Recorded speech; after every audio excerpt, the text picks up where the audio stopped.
Bien amigos, ya estamos de vuelta con más de Hoy en la Cámara y ya tenemos acá a nuestro siguiente invitado de la mañana de hoy. Se trata de Carlos Jiménez, quien es conferencista y consultor especializado en tendencias del consumo y estrategias para el crecimiento y transformación de los negocios.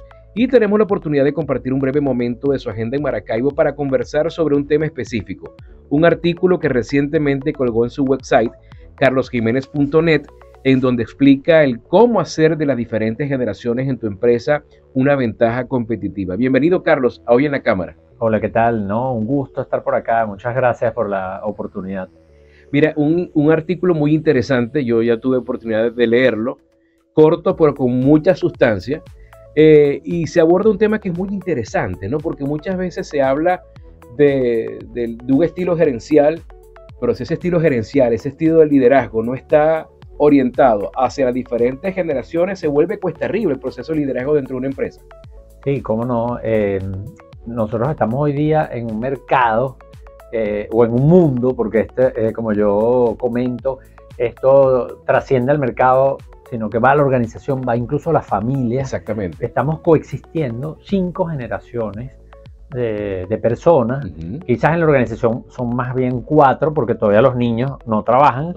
Entonces estamos hablando de la generación Z, los millennials, la generación X, los baby boomers y bueno, al tener grupos distintos, personas que ven el mundo, ven las marcas, ven las realidades de manera distinta porque crecieron en contextos diferentes. Totalmente distintos. Entonces eso puede generar dificultades de comunicación, se crean prejuicios, dificulta el trabajo en equipo. Entonces definitivamente hoy día esto es un reto, así como para el vendedor es un reto conectar y vender con gente de otra generación, para el líder es un reto poder lograr que la organización vaya al mismo ritmo y que todos se puedan conectar y sacar lo mejor de cada quien. Así es. Carlos, ¿cuál crees tú que es el beneficio de una empresa que entiende esto? Además que lo entiende, lo pone en práctica, lo lleva al día a día. ¿Cuál es el beneficio de una empresa, de un gerente, el poder identificar cada una de las generaciones y sacarles el mejor provecho a cada una de ellas dentro del contexto de una empresa? Sí, fíjate, esto es importantísimo porque el líder, el gerente que entiende a su gente, que entiende a su grupo, está consciente de que hay diferencias, así como puede haber diferencias, por ejemplo, de género. Oye, mira, no es lo mismo trabajar en un equipo con mujeres que a lo mejor son madres, tienen un rol de madre, de esposa, aparte de ejecutiva o de empleada, y el tema generacional se convierte en otro componente de la diversidad. De hecho, el artículo que yo escribí se basa en la lectura de un libro que se denomina Una nueva clase de diversidad. Exactamente. Porque eso es lo que nos imprime, la diversidad lo que nos imprime es un reto. Cómo yo manejo el tema de la diversidad, por ejemplo, de género, cómo manejo el reto de la diversidad de generaciones en la corporación. Exacto. Entonces, en este caso, una empresa que no lo entiende, lo que hace es darse golpes, lo que hace es enfrentar dificultades para llegar a su fin, porque simplemente no entiende lo que está pasando, no se trabaja en equipo, se generan conflictos, hay prejuicios, hay desconfianza. Una empresa que lo entiende, por el contrario, lo potencia, simplemente sabe que hay gente distinta y lo que hace es entender esto y más bien sacarle provecho a lo bueno que tiene que aportar cada uno de los grupos. Así es. Que coexisten dentro de la empresa. Por supuesto, pero fíjate que uno de los problemas que más se presenta en las empresas es el tema comunicacional. Entonces, ¿cómo hago yo para condensar el factor comunicación dentro de una empresa que es tan importante para todos los procesos cuando tengo diferentes generaciones y que cada una se comunica de manera distinta? Claro, sí, bueno, es un reto hoy día la comunicación porque la audiencia está fragmentada, estamos viendo muchos medios al mismo tiempo, pero en la compañía es mucho más fácil, en la organización, más complicado es el mercado. Por supuesto. Más complejo es cuando una compañía quiere conectar con distintos segmentos de consumidores y esos consumidores están, vamos a decir, usando distintos medios. En la compañía es más fácil, digo, porque tú puedes establecer canales de comunicación incluso corporativos, de área funcional o incluso de equipo de trabajo. Exacto. Entonces, oye, por ejemplo, para un proyecto, tú puedes trabajar con herramientas como Slack, que te permiten, oye, comunicarte, crear canales y facilitar esa comunicación. Entonces, es simplemente establecer lineamientos y políticas de cómo nos vamos a comunicar, cómo nos vamos a poner de acuerdo y qué cosa vamos a usar para qué. Exacto. Entonces allí volvemos a lo mismo. No se trata de ver qué es mejor, la mensajería instantánea o el email o las reuniones personales, sino se trata de entender que dependiendo de lo que queramos, podemos sacar lo mejor de cada una. Y eso es una de las cosas buenas que te brinda Slack, porque tienes como un condensado todo en uno. Claro. El que es, digamos, más tradicionalista, que le gusta usar los correos, bueno, tienes Slack para tienes los correos. Exacto. Pero si lo integras. Lo integras, o si te gustan más las reuniones virtuales, los trabajar en equipo, llevar el seguimiento de los procesos, todo eso te lo puede brindar una herramienta como Slack. Sí, hoy día tenemos muchas ventajas. Lo importante es eso, es entender, por ejemplo, que hay cosas que requieren respuesta inmediata. Así es. Entonces ahí la comunicación debe ser sincrónica. Yo te respondo y tú me respondes. Yo te escribo y tú me respondes. Total. Pero hay cosas que no requieren una respuesta inmediata y entonces más bien a veces mandarlo por un canal sincrónico lo que hace es enturbiar esa comunicación y hacemos que lo que sea urgente se pierda. Así es. En ese mar de mensajes. Entonces, para eso lo recomendable es, mira, si yo te tengo que mandar algo que necesito que tú tengas allí, que lo atiendas cuando puedas o simplemente que quede de respaldo, bueno, el email es el rey allí, porque el email es una herramienta valiosísima, pero es de comunicación asincrónica. Así es. Yo te mando el email en la mañana y tú me lo puedes responder en la tarde o mañana. Así es. Hablemos un poquito del mercado, Carlos. Yo sé que este tema a ti te apasiona y me encanta también el mercado. En estas brechas generacionales que existen, donde de repente las empresas, las diferentes marcas se habían ya de alguna manera acostumbrado al comercio en línea, al e-commerce, porque eso fue lo que planteó la generación millennial, que les gusta comprar mucho online, se meten en páginas y hacen la compra y esperan que les llegue tal día a su casa y puedan hacer inclusive el tracking para ver cómo va el proceso. Ajá. Y ahora tienes la generación Z, que por otro lado es más de ver lo que compro, es como un paso atrás. ¿Cómo haces tú para adaptar? ¿Cuáles son las estrategias que tú como empresa, como producto, tienes que implementar en un mercado que todo el tiempo está en constante cambio? Sí, fíjate que hablábamos del gerente, de la organización. Ajá. Y una recomendación es, evalúa o analiza cómo es la composición de tu grupo, de tu empresa, en términos de generaciones. Pues lo mismo hay que hacerlo con respecto a los clientes. La gran pregunta es, ¿has sacado la cuenta? Primero, ¿entiendes lo que son las distintas generaciones, cómo se definen? Y segundo, ¿has evaluado o has sacado la cuenta de qué tipo de clientes atiendes? Exacto. Entonces, o cuál es el grupo objetivo al que tú atiendes. Si tus clientes son principalmente millennials, entonces tú tienes que entender eso muy bien. Así es. Y como tú bien dijiste, el millennial es el grupo que más se siente cómodo con el autoservicio, que valora la anticipación por parte de la marca, le gusta comprar por internet, pero no necesariamente ese comportamiento lo heredan los más jóvenes, Exacto, que son los Z. Allí hay unas falsas creencias. Los jóvenes, los millennials y los Z, piensan que todas las personas mayores son boomers. Exacto. Y todos se comportan igual. Exacto. Y eso no es cierto. Pero los adultos o los X y los baby boomers presumen que todos los jóvenes son millennials y todos Exacto. Se comportan igual, y no es así. Entonces tú bien lo señalaste. Por ejemplo, los Z son una generación que valora, ya no hablan tampoco de la marca, del producto, ya pasamos esa etapa del producentrismo, Exacto. Que es muy propia de las generaciones anteriores. Exactamente. Los millennials, por eso se les llamó en algún momento la generación Me, son una generación que se pone a ellos en el centro y esperan que la marca les hable a ellos, Exactamente. Que se anticipe. Y los Z no cambian tanto en ese sentido, pero hay una diferencia muy importante, que es que ellos lo hacen en plural. No soy yo, somos nosotros. Exactamente. Y por eso para ellos es muy importante la comunidad, el sentido de pertenencia. Y ellos, sí, claro, utilizan mucho los medios digitales, pero ellos van al punto de venta, les gusta la experiencia en el punto de venta, solamente que la comparten a través de plataformas sociales, pero vamos a decir, son más omnicanales, más que digitales como los millennials. Exactamente. Bien, amigos, a esta hora nosotros vamos a hacer una pequeña pausa. Regresamos en breve con más de Hoy en la Cámara.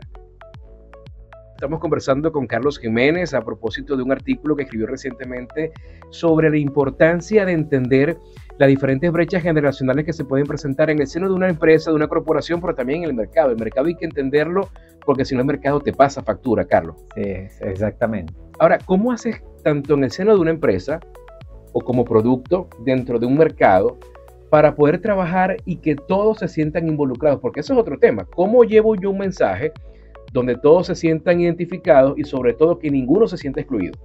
Claro, cómo no.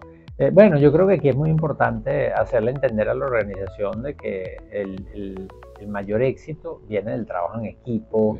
Hay un dicho por allí que algunos citan que dice que cuando tú vas solo vas más rápido. Así es. Pero que cuando vas en compañía llegas más lejos. Llegas más lejos. Y creo que eso es importante que las compañías lo entiendan, de que incluso hay empresas que han fomentado el individualismo, la competencia interna, y han dado un viraje porque se han dado cuenta de que hay otra manera de lograr mejores resultados. De hecho, un caso emblemático es el de Microsoft, que es una empresa líder que de hecho hoy día más que nunca está reportando resultados extraordinarios, y es una empresa que durante muchos años se movió por una cultura de la competencia, del individualismo, del destacarse con la creatividad individual. Y sin embargo, hubo un cambio en la cultura una vez que hubo un cambio de CEO, y tanto así que hay un libro que describe ese cambio cultural, que lo escribe el CEO actual de Microsoft, y es un buen ejemplo de eso, como una empresa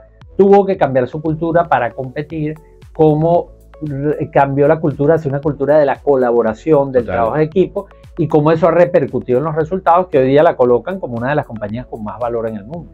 Mira, y es un tema que también es importante, Carlos, que es el tema de la capacitación, porque tú no puedes pretender de que los procesos se cumplan si no capacitas, si la gente no está enterada de qué va el proceso, ¿no? Sobre todo porque alguien que no entiende algo no genera sentido de pertenencia, y lo más importante para una empresa o para una marca es que haya sentido de pertenencia hacia ella.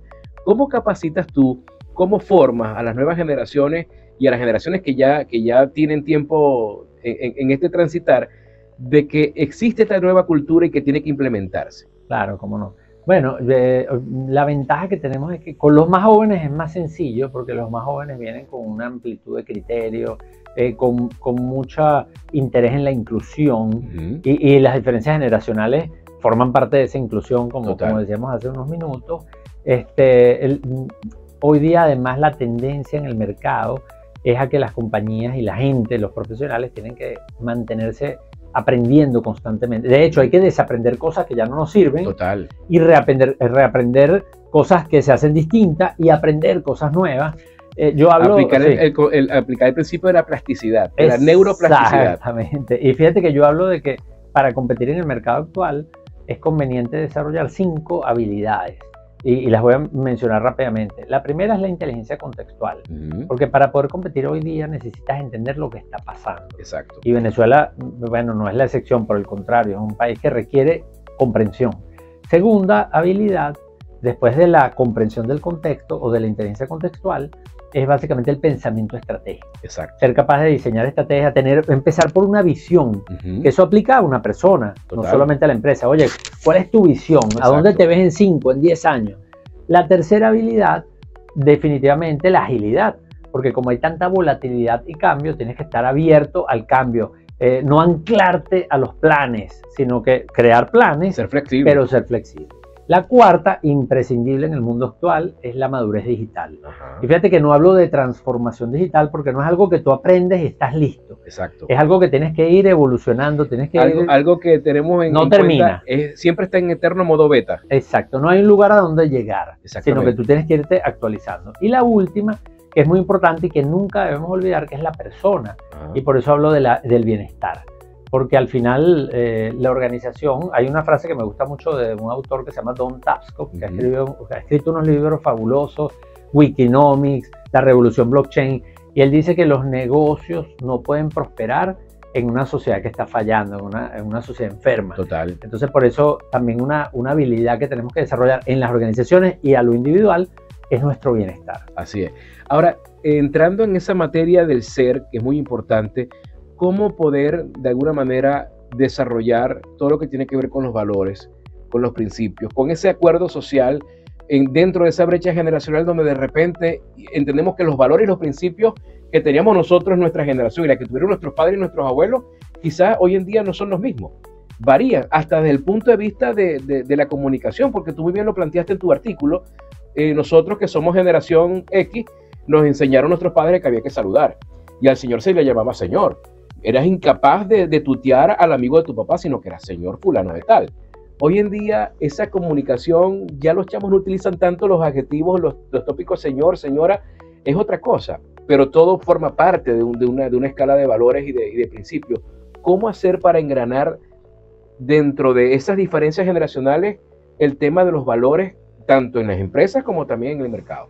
Claro, fíjate, yo pienso que parte de la comprensión, todo parte de entender que hay diferencias y que las diferencias tenemos que entenderlas, aprenderlas a estudiar y verlas en su dimensión y aprovecharlas y no simplemente utilizarlas para generar estereotipos. Exacto. O sea, las diferencias yo las comprendo, las identifico no para estereotipar y decir, esta gente es así, esta gente es asado, sino es para comprender. Porque estás generando división si lo haces así. Exactamente, porque si no, al final se convierte en un conocimiento que divide, que limita. En cambio, cuando yo comprendo con el ánimo de empatizar, con el ánimo además de no solamente de simpatizar, sino sincronizar, porque simpatizar es cuando yo entiendo lo que tú estás sintiendo. Pero hasta ahí llegamos. Pero en la sincronía, la sintonía, mejor dicho, es cuando yo entiendo lo que tú estás pensando. Exactamente. Puede ser que no lo compartas, porque eso es lo importante, no tenemos que estar de acuerdo. Además, es bueno que haya diferencias porque de ahí es donde llegamos más lejos. Si todos estamos de acuerdo, no avanzamos. Ese es el principio de la diversidad. Exactamente. Entonces, yo pienso que ahí la clave es eso. Y los más jóvenes tienen valores. O sea, todo el mundo tiene valores. Lo que pasa es que los valores pueden ser distintos. Por ejemplo, incluso hay que tener cuidado en no confundir las diferencias generacionales con las diferencias del ciclo de vida. O sea, por ejemplo, un joven de esta generación Z, que son los jóvenes ahorita, valoran la diversión. Así es. Pero es que los baby boomers, que ya tienen más de 60 años, en su edad también valoraban la diversión. Eran diferentes tipos de diversión, eso sí, pero era lo mismo. Exacto, porque cambió la tecnología, cambiaron los medios. Entonces, ahí un poco de lo que se trata es entender para potenciar, entender para sumar, y no entender para dividir, ni entender para estereotipar y limitar y excluir. Fíjate que mencionaste un punto que es clave, Carlos, que es el ciclo de la vida. Y dentro del ciclo de la vida entendemos también lo que es la esperanza de vida y cómo ha aumentado la esperanza de vida. Yo recuerdo que cuando uno era pequeño, la gente de 60 años ya era un anciano y ya estaba prácticamente en las últimas, retirado. En caso, mi papá tiene 73 años y todavía está súper activo. Entonces, ¿cómo también abordar todo esto dentro de una generación que dice, bueno, ya yo tengo 60 años, 70 años, ya estoy dando las últimas, y de repente hay un chamo ahorita, una generación Z, por ejemplo, generación X, perdón, que está cumpliendo 50 años y dice, no, estoy en la mejor etapa de mi vida, y proyecta a seguir activo por lo menos 25 años más. Claro. ¿Cómo abordar un proyecto dentro de esas barreras mentales que también se colocan? Sí, fíjate que en muchas organizaciones se está hablando incluso de la mentoría inversa, que básicamente es, porque lo tradicional es que el trabajador experimentado enseña al joven que está llegando. Exacto. ¿Por qué? Porque sí, claro, hay una experiencia válida, hay unos fracasos que nos enseñaron, pero la mentoría inversa lo que también reconoce es que el joven tiene unas habilidades que, por ejemplo, el dominio de la tecnología, que ayudan al resto de la organización. Entonces, esa mentoría inversa lo que hace es decir, oye, el experimentado o la persona que tiene experiencia puede ayudar al más joven, pero también se puede beneficiar. Entonces, al final hablamos de una simbiosis. Exactamente. Y creo que la organización que lo ve así y respeta esas diferencias y entiende que cada quien tiene una manera de ver el mundo, pero que puede aportar desde su perspectiva y todo suma, cuando logramos eso, pero eso implica, y creo que ahí va el tema con respecto a tu pregunta, bueno, ¿dónde está el meollo? En el cambio de mentalidad. Así es. Porque todo empieza por cambiar la manera de ver las cosas y si cambiamos la mentalidad y tenemos una organización en donde se valora eso, definitivamente podemos hacer honor a ese dicho que dice, si voy solo, voy rápido, pero si voy en compañía, voy más lejos. Y sobre todo romper paradigmas, Carlos, con respecto al dicho que dice, loro viejo no aprende a hablar. Loro viejo aprende a hablar, pero que también en estas generaciones el loro viejo también puede enseñar. Entonces hay que romper muchos paradigmas. Amigos, a esta hora vamos a hacer una pequeña pausa y regresamos en breve con más de Hoy en la Cámara.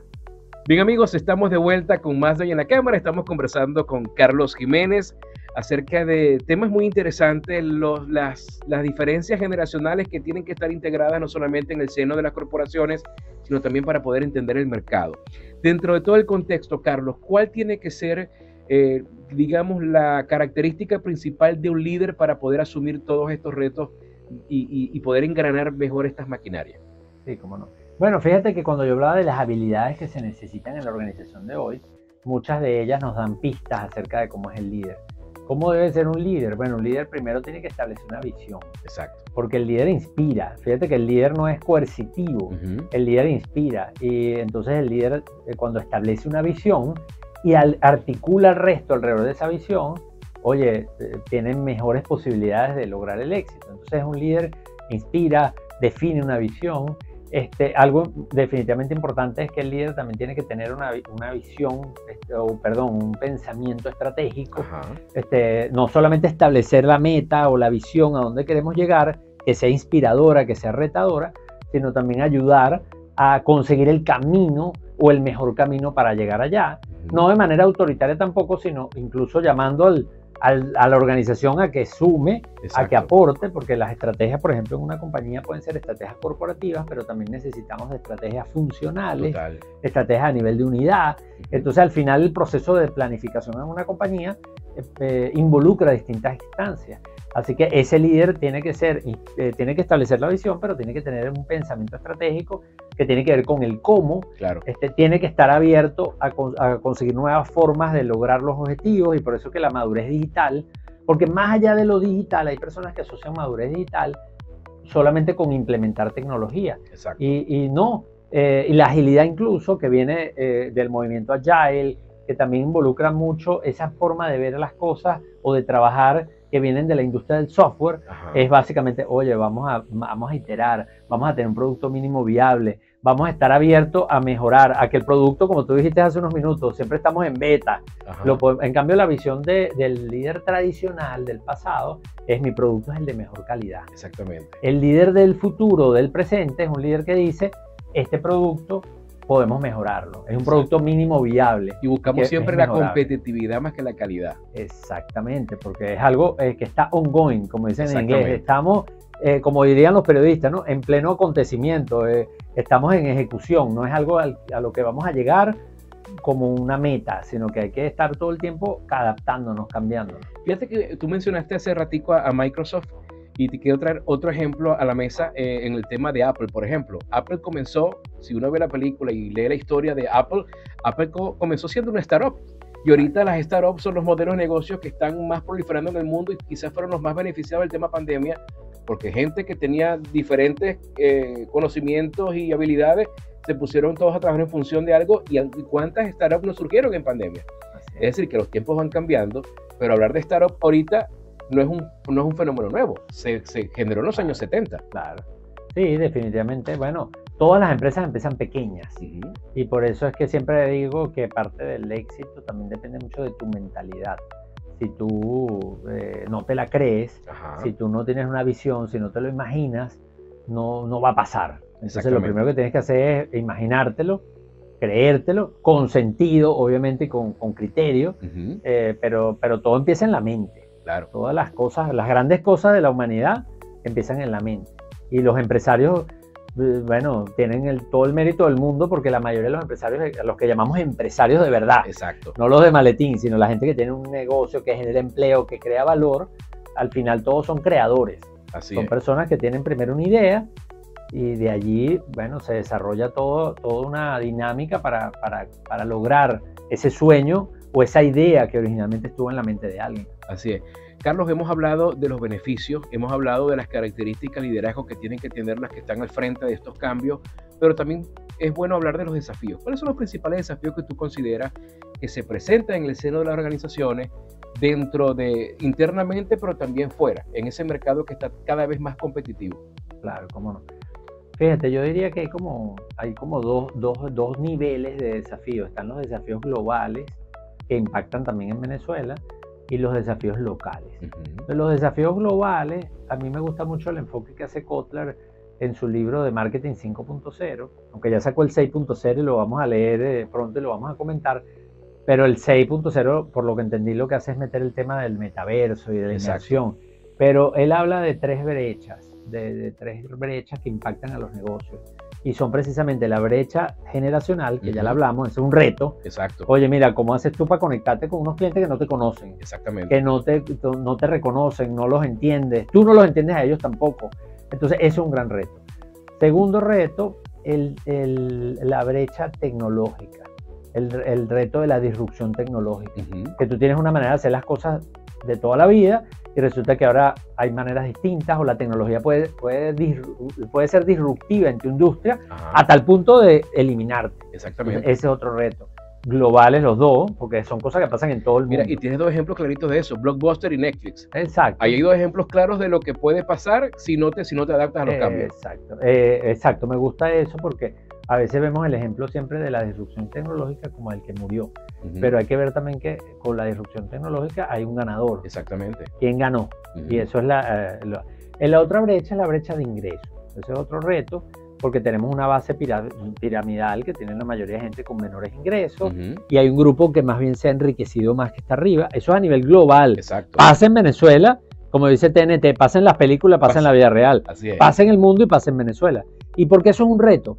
Porque bueno, te tiene que entender que si le va a vender a la mayoría, no es lo mismo que venderle a los grupos de mayor poder de compra. Total. Hay negocios que han quebrado porque están en la mitad.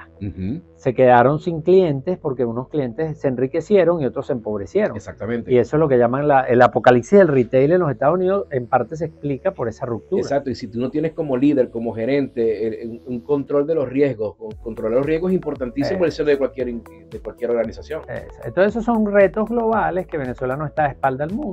Y bueno, los retos locales que no voy a profundizar, pero que todos conocemos. Exactamente. Que tienen que ver con la energía, con los servicios, con los impuestos, con la política, con la economía local, y que los tienen todos los países, y obviamente nosotros tenemos muchos, porque tenemos un entorno que es complejo, y eso también nos dificulta o nos pone a pensar en cosas de las cuales quizás no debería de pensar un empresario. Así es. Generalmente. Pero fíjate que el caso, por ejemplo, de Maracaibo, Carlos, tú has venido, en los últimos tiempos has venido muy frecuentemente a Maracaibo, me imagino que has podido tener la oportunidad de poder apreciar los cambios que ha dado a nivel cualitativo y también cuantitativo como ciudad. Pasamos de ser una ciudad que está prácticamente incomunicada a una ciudad con el internet más rápido de Venezuela, inclusive compitiendo con Chile. Aquí hay planes de 1 giga y mucho más de 1 giga de velocidad. Entonces es también saber identificar las oportunidades, no quedarse únicamente en el problema, sino también a partir de allí convertir esa debilidad en una fortaleza y convertirlo en una oportunidad. Sí, bueno, definitivamente. Fíjate que cuando hablamos de innovación, de oportunidades de negocio, mucha gente lo asocia a una idea, a un invento. Y yo aquí le diría, como me decía mi mamá cuando yo era pequeño, no inventes, hijo, no inventes. Entonces, no inventen.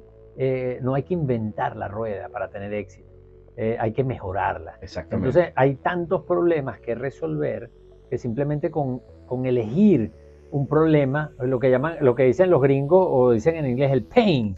¿Cuáles son los points of pain? Los puntos de dolor. Exactamente. Allí hay grandes oportunidades. Entonces, ¿hay problemas de transporte? Bueno, ahí eso es un dolor. ¿Hay problemas de comunicación? Eso es un dolor. Entonces, al final, ese es un camino muy interesante para encontrar oportunidades, tanto para el emprendedor como para la empresa en marcha, que desea buscar nuevos espacios, lo que llaman por allí los océanos azules, donde no haya tanta competencia. Entonces, bueno, esa podría ser un criterio interesante.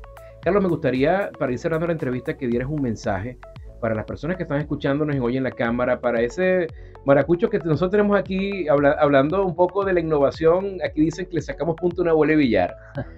¿Cuál sería el mensaje que tú le puedes transmitir no solamente al empresario maracucho y a todos los que nos escuchen también a través de las plataformas de streaming de OK 101, sino también dentro de esa generación que está emergiendo de emprendedores que tienen visión de convertirse en empresarios para de alguna manera entrar apuntalando dentro de estos cambios que tienen que venir y sobre todo potenciarse hacia el futuro?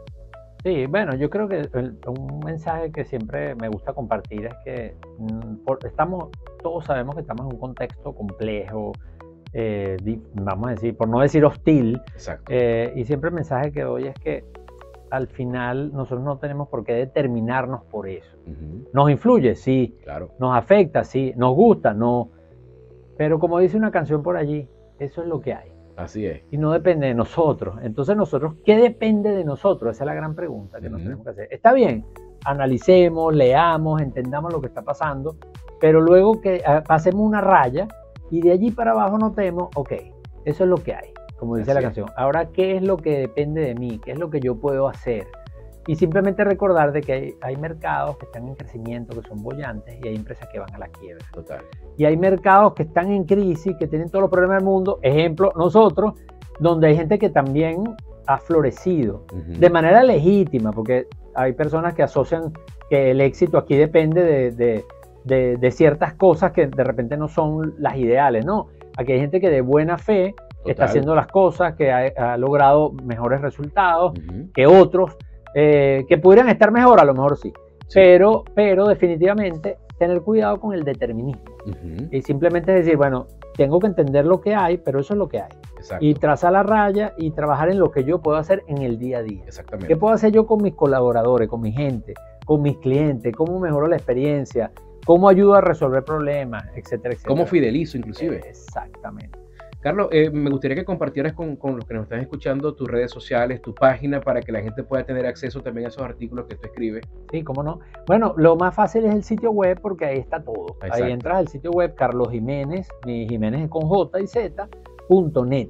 Okay. Y allí entras y vas a ver que está el canal de YouTube, está el podcast, están los artículos, ahí están todas las reseñas, hasta el teléfono, el email. Para todas las generaciones. Sin escapatoria, que cada quien elija.